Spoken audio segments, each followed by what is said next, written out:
माता दी। खुश रहा, दूधो नहा पूतो फला।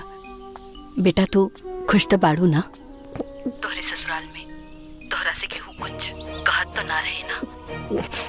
ना माई, एजा सब हमरा से बहुत प्यार करेले। एक बहन छूटल तो ननद के रूप में तो दूगो बहन मिल गईली। तोर कमी सासू माँ पूरा करेली। और बाबूजी ना रहलन तो ससुर जी के रूप में उहो मिल गईले। और पति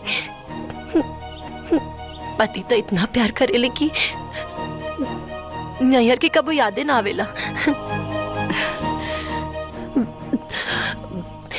ये सब छोड़ा माई, तू बतावा तू कैसन बाड़ू और छोटकी कब आवतिया? फोन पे बात पहल रहे, ओकर एग्जाम खत्म हो गइल बा। बोलला से कि 2 दिन में आ जाए। अरे वाह, ये तो बहुत बढ़िया बात बा। अच्छा होई वो आ जाए तो हमार कमी पूरा हो जाए। पता ना माई, बहुत मन करता ओकरा से मिले खातिर। बहुत दिन हो गए ना ओकरा के देखे। और वो वादा भी कैले रहे कि हमार शादी के बाद हमरा से मिले खातिर हमार ससुराल आई। अच्छा छोड़ा माई, अब हम चाहता नहीं, कुछ काम करे के बा। बाद में तोरा से आराम से बतियाई। अभी अपन ख्याल रखिए माई। जय माता दी। जय माता दी।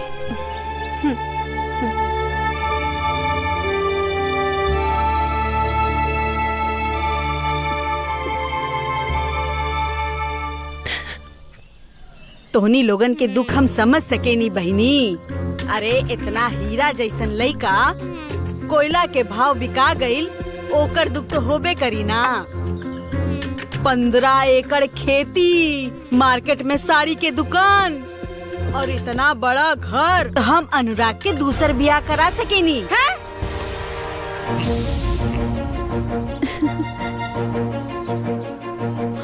हमरे लगे एगो नीमन रिश्ता बा। हम तो कल मुही तो कुछ नहीं की। बड़ा सुंदर लड़की है। ये अच्छा लड़की अपना साथ साथ ना अच्छा खासा दहेज भी लाई। अच्छा, तू भाईयन के बीच इकलौती बहन बा। अच्छा, हम तो एकर घर वालन से बात भी कर चुकल बानी। अच्छा, घर वालन तैयार बाड़े। अरे उन लोग तैयार बाना, हमनी के कैसे तैयार हो सकीला? काहे?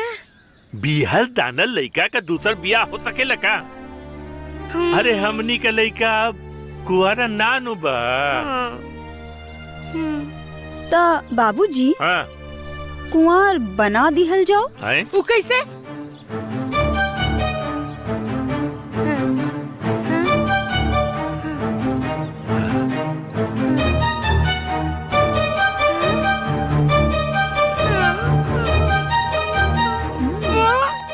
नगीना से फायदा भइल बिया। गजब आइडिया देलसिया। बहुत। अरे तू ऐजा काहे खड़ा बाड़ू? तबीयत तो ठीक बा ना? हाँ, हम बिल्कुल ठीक बानी।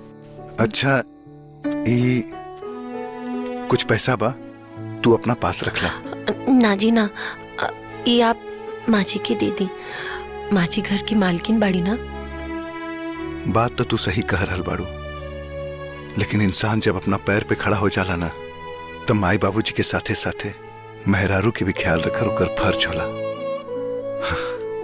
ये पैसा हम तोहार भविष्य खातिर दे रहल बानी। यदि हमरा कुछ हो गइल त ना, ऐसा न कहल जाला।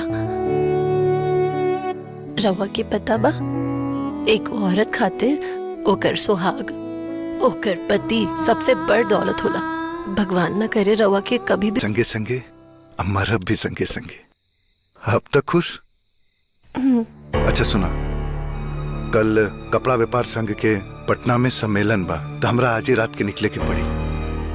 तू जोड़ी कपड़ा हमरा बैग में पैक करता जल्दी। ठीक बा।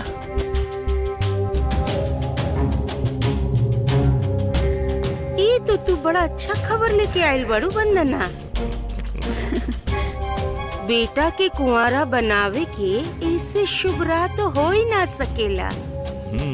तो तू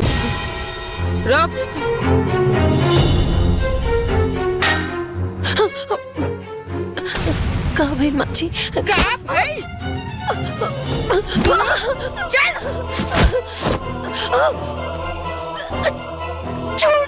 छूट के तो वही पकड़ी कस के।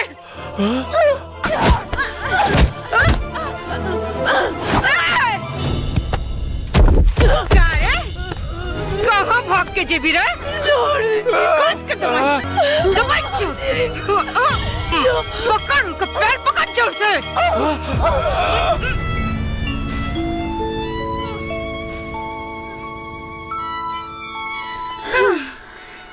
थका देलस, फोड़ दी। अरे जाए दाखिया खिया। ए, अब सोचा एकरा के ठिकाने कहाँ लगाए के बा। अरे ओकर चिंता मत करा, सवेरे अनाज मंडी जाए वाला बा। बुढ़ीवा के हाँ। पहले ना हाँ। एकर लात भी जौन हो अनाजे के साथे रख दे। रास्ते में कोनो सुनसान जगह देख के ठिकाने लगा दे। ए, का देखत दे? जो बोरी लेके आओ, बोरी लेके आओ। जो बाबूजी, हाँ ई रहल बोरा। तो क्या करिए? ओके बस हट। पकड़ा। आगे आगे आगे चल। जाओ और जाओ। चल आराम से। चिंता मत करना, ठिकाने लगा के आवत है। हाँ ए चला जल्दी चल। हाँ जा, तू लोग अंदर जा।